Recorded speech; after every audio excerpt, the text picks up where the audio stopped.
మామూలుగా చాయ్ బండి నడుపుకునేటోళ్ళు ఏ రోడ్డు మీదనో లేకుంటే చౌరస్తా కాడనో పెట్టుకుంటారు. ఇక కోడి కూసే యాళ్ళకు పొయ్యి అంట పెడితే పొద్దుకేదాకా మండుతూనే ఉంటుంది. అట్లా దినమంతా చాయ్ అమ్మితే మాల్ మసాలా పెట్టుబడి అంతా పోంగా ఓ 500 1000 మిగిలితే అదే మా ఎక్కువ. అగో అట్లనే సిరిసిల్లాల చాయ్ బండి పెట్టుకున్న ఓ అన్నకు పెద్ద తిప్పలే వచ్చి పడ్డది. చూడుర్రి మరిగా కథ ఏందో.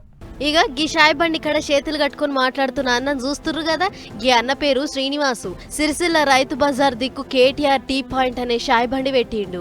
ఇన్నొద్దుల సంది ఈ అన్న ఇంకా అలా ఇంటవే పొద్దంతా తిప్పలబడి దీన్నే బతుకు తెరువు చేసుకుర్రట. అయితే సిరిసిల్ల కలెక్టర్ సారు బతుకమ్మ ఘాట్ దిక్కు మార్నింగ్ వాక్ వచ్చి ఈ కేటీఆర్ షాయ్ దుకాణం ఎవరిది, దీనికి ట్రేడ్ లైసెన్స్ ఉందా లేకుంటే ఎమ్మటే కూలగొట్టాలి, ఈ నుంచి పీకేయాలి అని మున్సిపల్ అధికారులకు ఆర్డర్ వేసిండట. ఇక కలెక్టర్ మాటిన్న అధికారులు షాయ్ దుకాణం కాడికొచ్చి ఏమయ్యా సీను, మర్యాదగా నీ దుకాణం బంద్ చేయాలి, కేటీఆర్ ఫోటో కూడా పీకేయాలి అని చెప్పిర్రట. ఇక అది ఇన్న దుకాణం ఓనర్ సీనన్న ఏమంటుండో ఇనుర్రి. కేటీఆర్ ఫోటో పెట్టుకున్న మెయిన్ కారణం కేటీఆర్ ఫోటో పెట్టుకునే వాళ్ళకి అనుమానిది, అద్దకు మించి ఏం లేదు. ఎందుకు కేటీఆర్ నా ప్రేమ, నా ఇష్టం, నాకు మా అన్న అనుకో, నా అన్న. ఇది మరీ గింత దారుణం, సిరిసిల్ల మొత్తం నాశనం అయిపోయింది, గరీబోడు బతకకుండా అవుతుంది.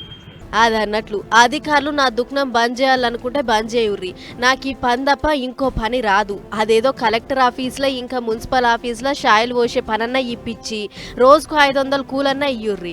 అంతేగాని నా దుకాణం బంద్ చేసినా సరే నా అన్న కేటీఆర్ బొమ్మ అయితే తీసే ముచ్చటే లేదని గట్టి పట్టు మీద ఉండు. ఇక ఆళ్ళిల్లు నచ్చ చెప్తే కేటీఆర్ ఫోటో కాన్ రాకుండా మీదంగా కాగితం అతకబెట్టిండు. ఇక ముచ్చటెరికైనాక కార్ పార్టీ నాయకులంతా వచ్చి ఫుట్పాత్ల మీద చిన్న చిన్న దందాలు చేసుకుంటున్నోళ్లను ఆగంబట్టి పట్టించుడు మంచి పద్ధతి కాదు. అసొంటి ఆలోచనలుంటే జర్ర బంద్ చేసుకోవాలి అని లొల్లు చేసిర్రు. కేవలం కేటీఆర్ పేరు ఉందని చెప్పి టీ స్టాల్ను బంద్ చేయించడం కరెక్ట్ కాదు. ఎందుకు బంద్ చేస్తున్నాయా అంటే కలెక్టర్ గారు ఆదేశాలు ఇచ్చారు, మేము అందుకే బంద్ చేస్తున్నాం అని చెప్పి మున్సిపల్ అధికారులు మాట్లాడడం శోచనీయం. ఇలా ప్రజల మీద, చిరు వ్యాపారుల మీద ఈ ప్రభుత్వ యంత్రాంగం దాడి చేసి ఇట్లా చిరు వ్యాపారం రోడ్డు పాలు తీసుకొస్తే కరెక్ట్ కాదని చెప్పి మేము అడుగుతున్నాం. గిట్లా అయ్యింది పంచాది. ఇక ఇదే ముచ్చట మీద మాజీ మంత్రి కేటీఆర్ సార్ ట్విట్టర్ గుట్లే గరమేయిండు. అన్ని గమనిస్తున్నా ఎవ్వల్ని ఇడిచిపెట్టే ముచ్చటే లేదన్నట్లు రాసుకొచ్చిండు. మరి ఈ ముచ్చట ఏం దాకా పోతుందో చూడాలే.